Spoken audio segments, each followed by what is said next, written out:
Yeah. Welcome back to FitBiz Journey. We have episode 5 today, Becoming a Key Person of Influence. I am Parita Patel. And I'm Daniel Anyeri. And I'm so excited for this episode, Daniel. I think this is going to be one of the most actionable episodes because it's also one of the most crucial. So we're giving a lot of great content today about how to become a key person of influence, why it's important, what to do, how to make sure you keep up with it. And we'll get into specifics, and then we'll provide you with, as usual, actionable steps on a PDF form that we'll have on our website. Yes, I'm so excited too. This is going to be probably one of my favorite episodes. That's why I have my suit on to make sure that you guys got it. But fresh to death. Yes, decked out. But if you haven't seen the previous episode, which was how to pitch, you need to check it out because you do need to have your pitch if you want to become a key person of influence. Yes, we've organized the podcast so that all the things that are absolutely essential, we've already taken care of in the previous episodes.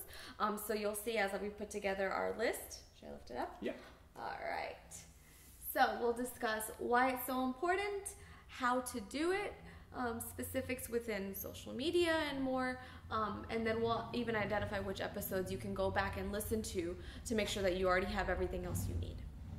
Awesome. I cannot wait to get started with this because most people, when you think of KPI, at least in the financials, they think of key performance indicators. Right. Yeah, but here it's becoming a key person of influence. So Daniel, how did you first even learn what that was? I read the book, which you guys need to read. So called Key Persons of Influence. Very simple, right? Simple enough, yeah. So, but yeah, that's actually a good idea. So we're going to put it into the podcast also, the book. And I actually have a book review on Key Persons of Influence in writing and in video. So I actually highlighted that the steps how to become a KPI. But we'll do that in more detail today and with more experience because I did that I think a year ago. So I learned so much more, especially about leveraging social media, which we'll have a separate episode of. Yes. But we'll give you the basics today. But the KPI, yes. So it's by Daniel Priestley, if you say his name right. Do you know? I think so. Okay. So sorry, Daniel, if I messed it up. But he actually probably going to comment on this video. He commented on the last video I posted too. Oh, awesome. He's a very nice guy, and he's leveraging social media. And he says hi and back and everything to everyone. So you should probably follow him as well. Yeah. Shout out for him. He great didn't pay first us. name. Yeah, great first name, right? So anyways, that book. So the KPI, by the way. Yeah. And I was thinking that how there are like personal trainers who charge and make like 7 figures basically, or who's the guy who unfortunately just passed away? He was in the movie with us, Generation Iron 2. Really big guy. Oh yeah. He has the 4%. Is it 4% or whatever? His brand. The really big guy. Oh my God, I can't think of his name. Rich Piana, there we go. Okay. Rich Piana. So yeah, he was in the movie with us to International 2, and unfortunately he passed away.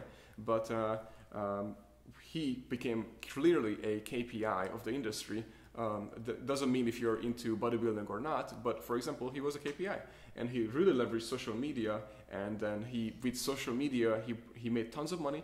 But then he also brought in his supplements, and then he created all these new brands of it because he was a KPI. And here's the best part. The why you should become a KPI is because do you think that those people who are like on the news all the time and they are number one basically of the industry, they actually pitch every single day or to get on it? No, not that they are the KPI, like Gary Vaynerchuk, for example. Everybody wants them, their attention, their time. So the media now switched around and all the people and pitching to them. And do you think Gary Vaynerchuk is out there to hunt for clients? No. Clients are knocking on his door. And they want to work with him for coaching because he does that too. Just to give basically 5 seconds of his time for you. He does that too, and he does lots of these for free, by the way, because he has so many clients. He doesn't need to charge you. And then he hosts dinners. It's always sold out. He speaks. Speaking engagements, big sold out auditoriums, things like that. And I mean, what Daniel's really getting at is that before you become a key person of influence, you're probably putting yourself out there as much as possible to get the attention, right? But the minute you're that person, you're that KPI, everyone is coming to you. Not just from, a client perspective, but as an employer, you're going to have A-star players coming to you and wanting to work for your company. As somebody who's trying to get involved on a media perspective, the media is going to be coming to you because they see you have something great to offer. So the role is reversed. Instead of you putting yourself out to go to them, they're going to come to you. Everyone's going to come to you. So that's one of the biggest benefits, correct? Yes. And obviously it takes a lot of work to be able to become a KPI, but I mean, we're going to show you how to do that. And then, same with Elon Musk, same with Steve Jobs working at the time, and Tim Cook. All of those people obviously put in the work, and all of those people, they are the, what do you call it? Like anomalies? Anomalies, yes. Because they also created something so amazing that the media picked it up. But here's the thing, if they didn't just pick it up. Steve Jobs was amazing at selling the media. So think about this. He hosted his own event where he announces to his super fans that what he's going to do, each year for the Apple meetings, when they go into the auditorium and it's always allowed. So those are his super fans, right? And then that's all he does. He announces it to the super fans, and this is the magic. So the super fans who are there are the ones who's doing the selling for him, and he's not paying them. They are actually paying to be there, right? So those super fans cannot wait. They're so passionate about the product that he created that they're just going to share it and share it and share it. And then he's the leader of the industry, so all the media come to you to cover it anyways. Yeah. But that's because he's a KPI. Right? Yeah, the KPI is the solution for everything, not from a monetary perspective, from an influencer perspective. Obviously, it says it in the title itself. But if you ever have anything that you're passionate about and you want to stand for, people are going to listen if you have credibility. So being KPI is essentially being a truly credible person. 100% right. And if you're a personal trainer, who do you think, like you said, has a higher chance of getting the job? You? Who, let's say, not a KPI yet, and if you, let's say, are you one of those person who send in, receive hundreds of resumes per month, so what separates you? Or are you just one of those who's sending in the resumes with, basically that's it with your resume, and then hope with the other 300 people that you're going to be the one who get picked? Or do you think the person who is already a KPI have a voice in the industry, have a voice in the community, have leveraging social media, have a higher chance to get hired? And even if they are like real estate agents, or if you want an internship with ESPN or whatever you want, what do you think that? You know how many people, like thousands of people, want those jobs, or internships. So who has a higher chance? A person who is already have a voice in the industry, or a person who is a no-name and just has a resume? Yeah. It's an incredibly competitive market. Well, wherever you go, it's going to be competitive, but especially in the fitness industry these days. So personal trainers, you're really going to have a background, or you're building yourself up and you have something, because I do the hiring for For You Fitness, and the first thing I do is I look up, who is this person? Are they an influence anywhere? Whether it's through social media or any other, are they involved in the community? How often do their names pop up? And because being influential means that our clients are going to have somebody that they can look up to, somebody that they know they can count on, somebody that actually has some skill set outside of just a bunch of certifications listed on their resume. So. Exactly, which I don't look at, by the way. Right. I keep mentioning that I never look at the resumes because, one, I don't want to look at your lies, and then second, it looks the same to me, most of them. And it's really about who you are and your why and your personality rather than what you put on a list. So we've gone over why it's so important. Hopefully by now that's clear. Daniel, how do we become a KPI? Yeah, we get it into 1 second, just one more thing though. Yeah. That it's because I don't think we said it about or maybe you did mention it about the employers. That getting A+ players. Yeah, because they look you up too. So I mean, think about it. If you're like a no-name gym yet or start out, obviously everybody will start out like that. But if you're a personal trainer right now and you're planning to launch your own gym eventually, then you definitely need to leverage social media and become a KPI, which we'll go over today how to do. But if you don't have any of that, or you're not a KPI, and then you have a gym and it's time to hire, who is going to work for you? You're going to have, just like you said, only going to have BC players when you need A players. So it's very important. Yeah, because employees in your team can make or break your business. So you want to have the best possible people and talent around you. And that's probably was a struggle at the beginning, and we've made some hiring mistakes. But now, more than ever, we're having amazing people come to us. Our team right now is insanely talented in so many ways, and they found us. And they non-stop. I get about, on Instagram, for example, I would say about 15 to 30 messages. Obviously, not all of them are what I want to work for you, but we receive at least 4 of those messages a day, which is pretty amazing. I never had that before, but that's basically leveraging social media. And that's one thing. And the second thing is that I mean, just think about it, that if you are not visible online, and you are, let's say, the owner of the company or CEO or how big you are, and then when they Google you, nothing shows up, it's really disappointing for them. And then in our case, when I first started out, and we basically developed this high-tech invention that allows you to get a 3-hour workout in just 20 minutes, and it's full body electric muscle stimulation.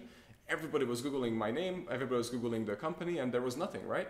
So if there is nothing, then they don't even know if it works. Yeah. So it was hard at the beginning to sell them on it that it actually works, because there was nothing to be found, no research, no nothing. No support. Yeah, exactly. So it took time, but now we have even University of South Florida, did a research there, and all these things that you can now, if you Google it, will come up. But before there was nothing, so it was really hard. But now we have clients coming in, instead of we getting out and non-stop pitching, we have clients finding us, we have trainers finding us, we have the news coming to us, and that's what's going to help to have happen to you too, that the news will come to you. If you become a key person of influence, when there is something on the news, like let's say there's a strike for personal training, there are certifications are crappy, or something, breaking news happens about personal training or just fitness general, or the holiday season. Yep. It happens all the time for Thanksgiving, Christmas, New Year's. The media, ABC, NBC, CBS, all those reach out to us because they know we are the key person of influence in this area, and we actually get featured and we talk about what they need to talk about, and they always let us wear our logo shirt, or they mention that we are For You Fitness, and we just give them the value that they wanted, like let's say a Thanksgiving healthy recipe, which Nina always does every year so far. Yeah. So that's the difference. So when you become a KPI, media and all these opportunities just come through your door. Yep. Yep. Okay. So let's move on. Meaning, so how you do it, right? How do you do it? How? Okay, so obviously you have to have the pitch. So your pitch and your why has to be number one. First, obviously the why, because you need to know what is your why you're doing this, why you're different, and how you differentiate yourself from the industry, from everybody else. And if you need to go back and get a refresher on that, it would be episode 2 and episode 4 for developing your why and determining your why, and then how to create your pitch. Yes, and all of the episodes are in order, by the way, so you just need to go over to help you become a KPI, basically, eventually. So just because this is the episode called How to Become a KPI, you need to continue on, because we just don't have enough time, obviously, to tell you all the details. Yeah, it would go on forever. Yes. So, okay, so first of all, so you know your why, you have your pitch, because you watched the episode and learned it, and now you also have to know who is your target audience, which was also one of our episodes. So you need to find out about that too, because you need to know who is your target, because you cannot get on the news or become a KPI of everything. You need to be a KPI of something, right? And then here's the thing, that starts small. So you become a key person of influence, KPI in your industry, let's say in Tampa, one city, then in the Tampa Bay, which covers St. Pete and the other Clearwater and all these areas, and then become Central Florida, South Florida, Florida, and then eventually international. Yeah, then you're a big star. Yes. And then all of a sudden you're not just an expert of your niche, but you're an expert of the fitness industry. And then and all those media again will come to you. So you have to start small. So what you do is that you basically first start with the absolute basics. Obviously you have to register on all the social media sites, from Twitter, Instagram, YouTube, Facebook is a really big one, and have an account everywhere, and make sure it's professional and it reflects your pitch. Have good picture that connects with the audience, to who you pitch to. For example, mine is not to clients anymore.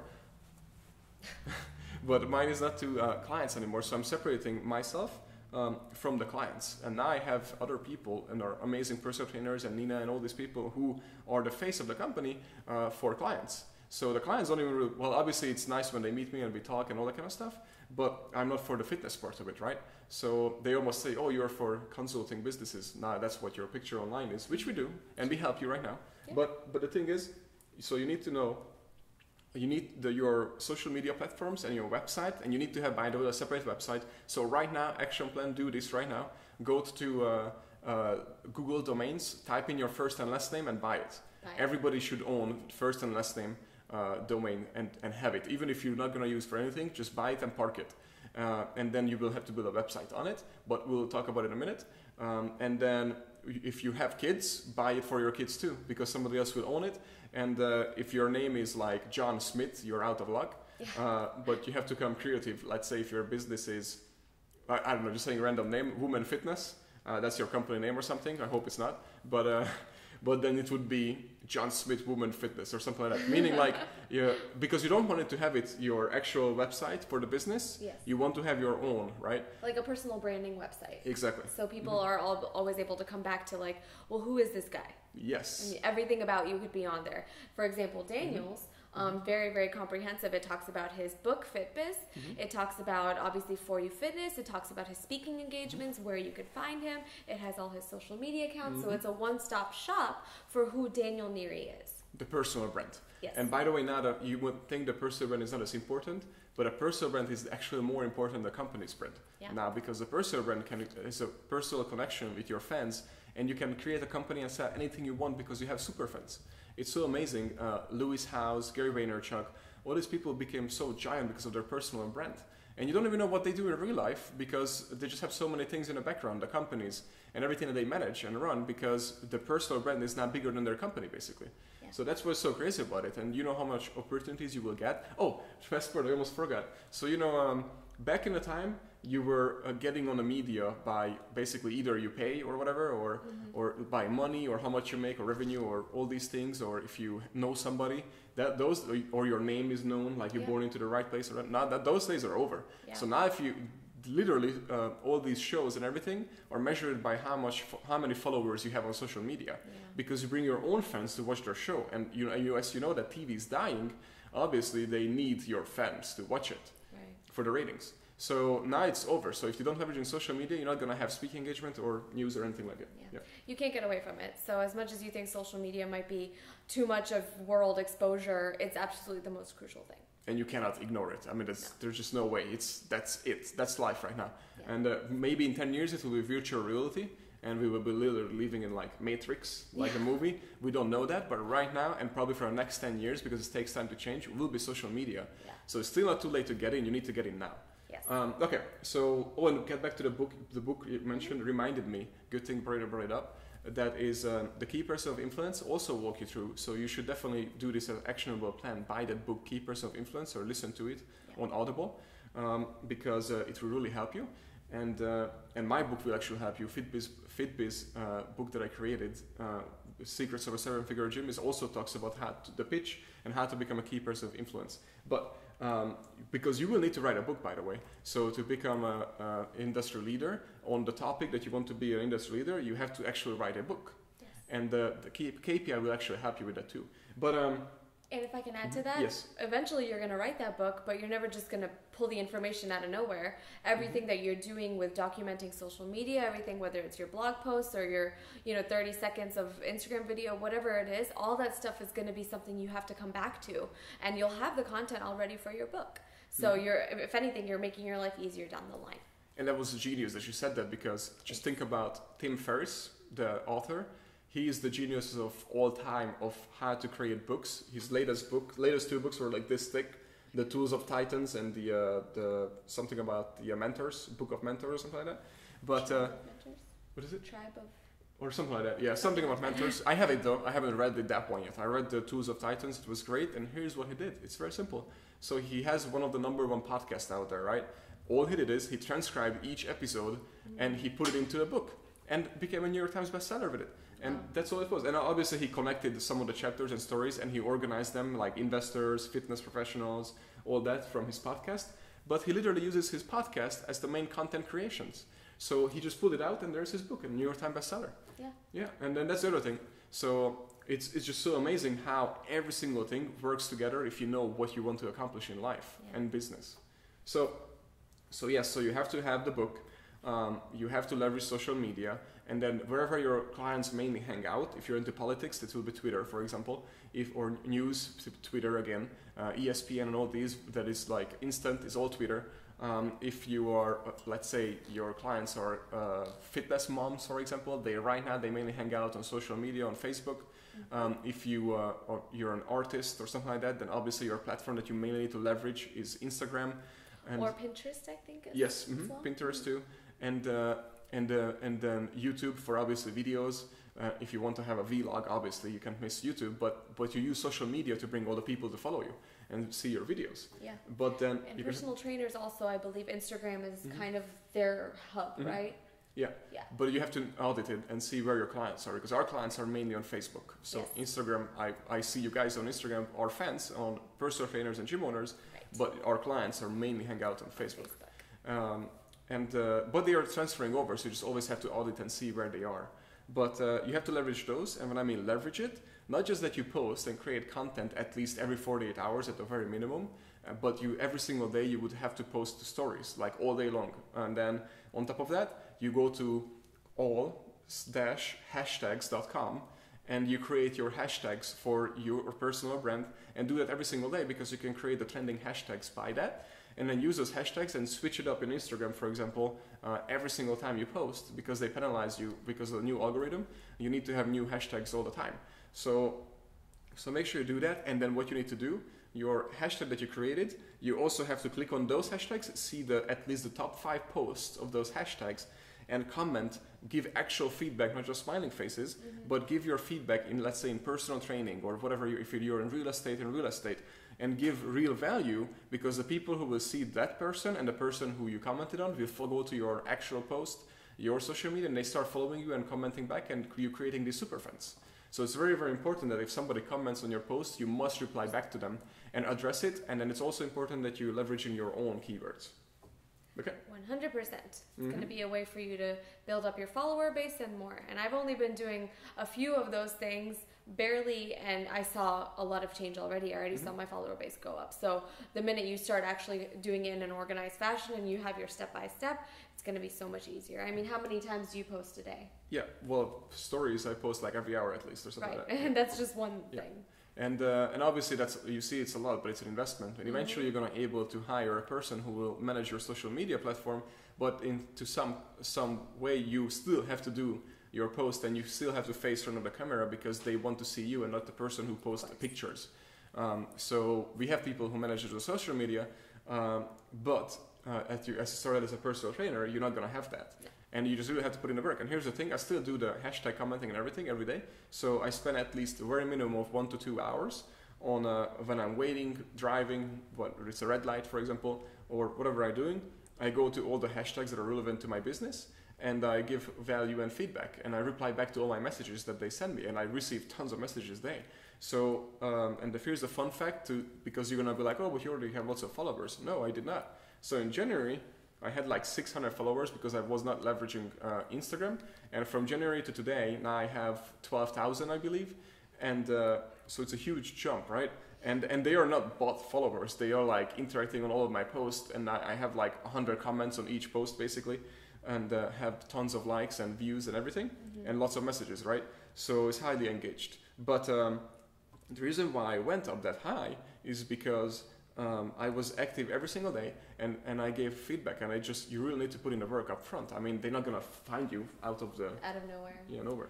And we did a funny thing the other day. We actually looked up some names of people that we know about, and we looked up their social media accounts, if you remember, Daniel. Yeah. And we looked, they had like 20,000 followers, for example. But then we looked at their posts, and their posts had like 10 likes. Yeah. So automatically to us, we kind of lost a little bit of, that person lost credibility in our eyes, because we thought, well, it doesn't seem like their fans and their followers are actually real. Maybe they bought them. Yep. Because otherwise they would probably get more than 10 likes or any kind of commenting. So at least you know with Daniel, like when he has something that he's posting up, automatically he's going to get just a bunch of likes and a bunch of comments.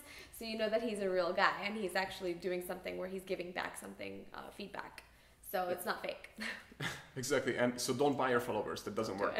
There's no point. Yes. So, okay, so social media, we will actually create, because we are wasting too much time. I mean, this is good information, but we want to go on this because we will have a separate episode, by the way, about how to leverage social media, and we're going to have an awesome person for it as a guest. But let's move on, because you just need to know that social media is really big, and direct messaging people on it. But we'll get into details. Yes. We'll link into this video some of the social media stuff that we're doing and how to get influencers into your business.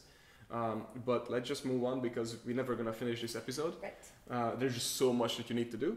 So start with read the book, obviously KPI, yes. Leverage social media, and then register on HARO, which stands for Help a Reporter Out.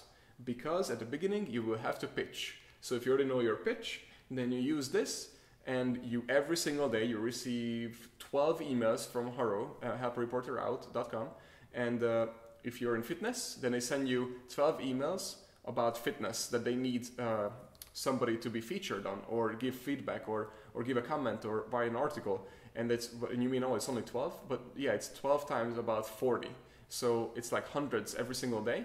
And here's the thing, it's not about how awesome content you're giving them, but you should give the absolute best, but how fast to reply. Just because these people are sending out not just to you, but to like thousands of other people who are registered on the site. So whoever gets back the fast, and it looks like they have the pitch done right. So first you have to write about what you're writing about, and then you put in who you are. And most people change that and they put who they are, so they never get read.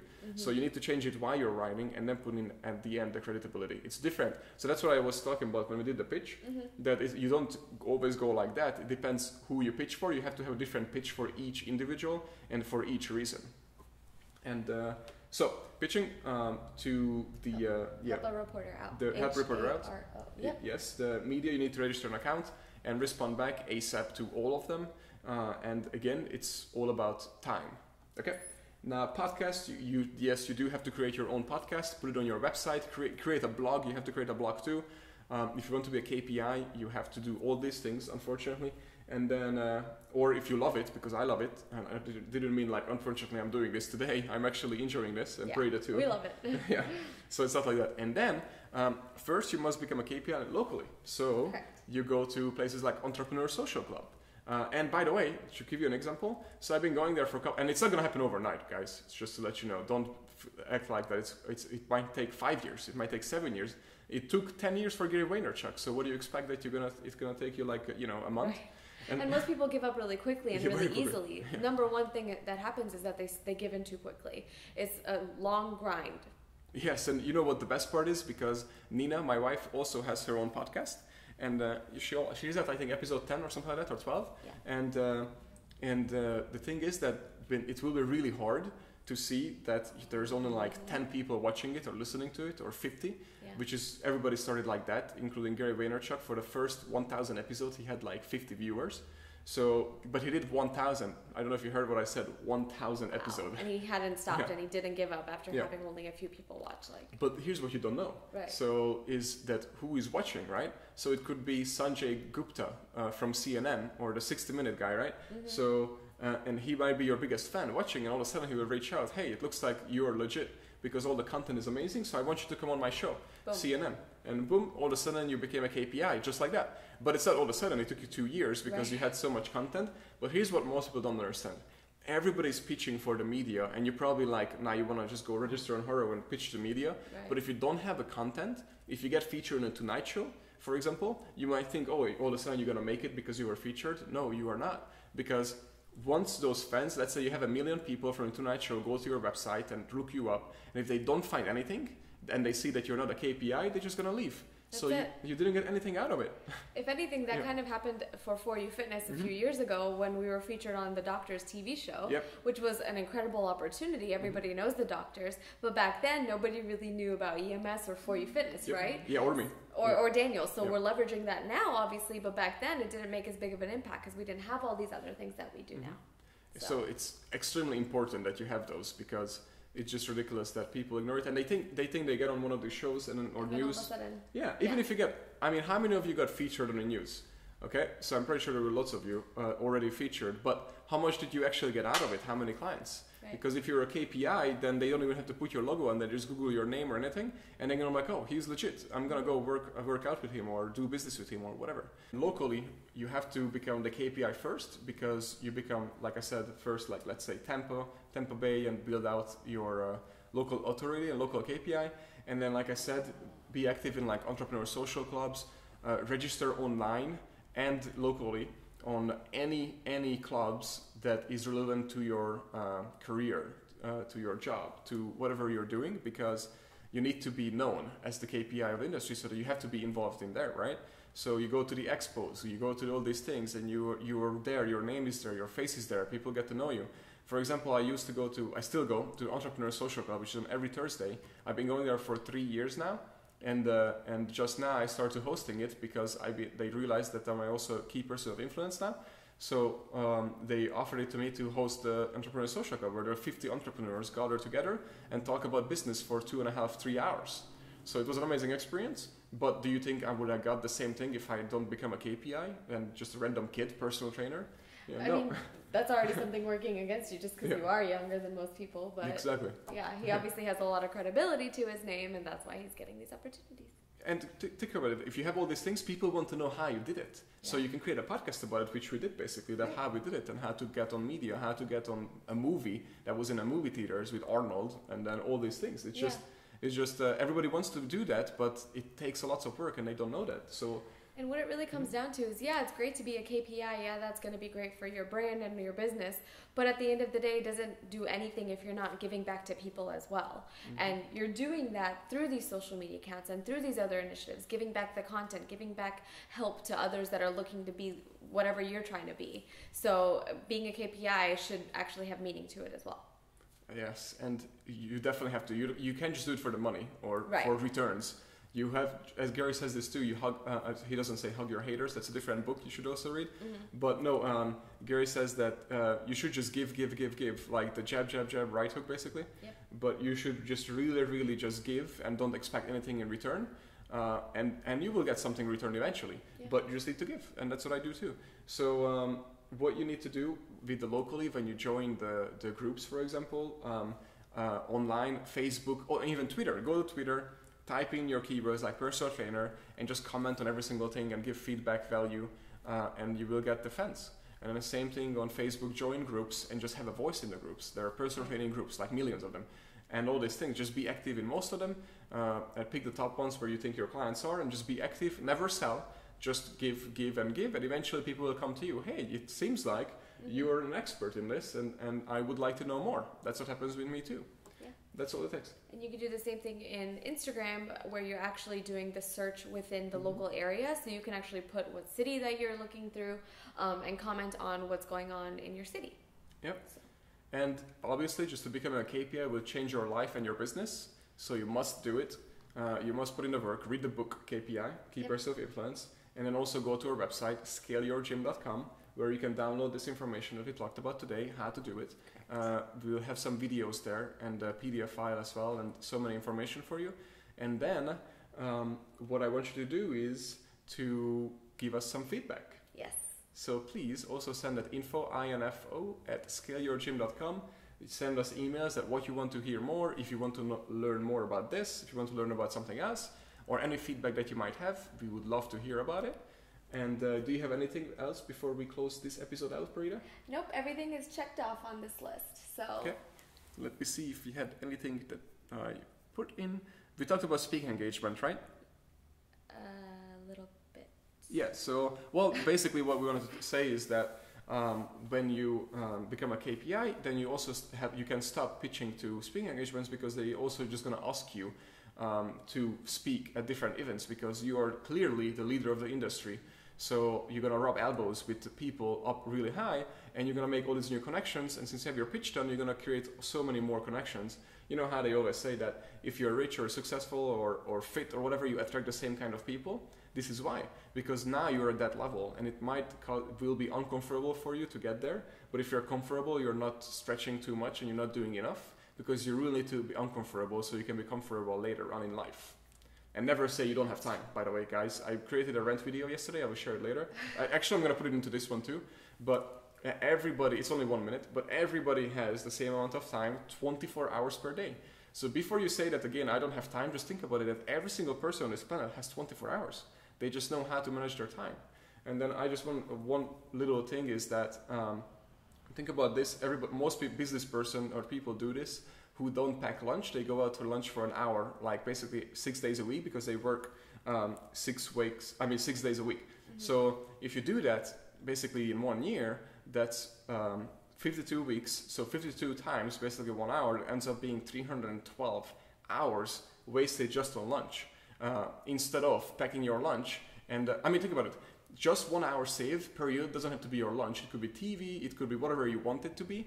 But just calculate it in your hand real quick, because you might not have the picture of 312 hours.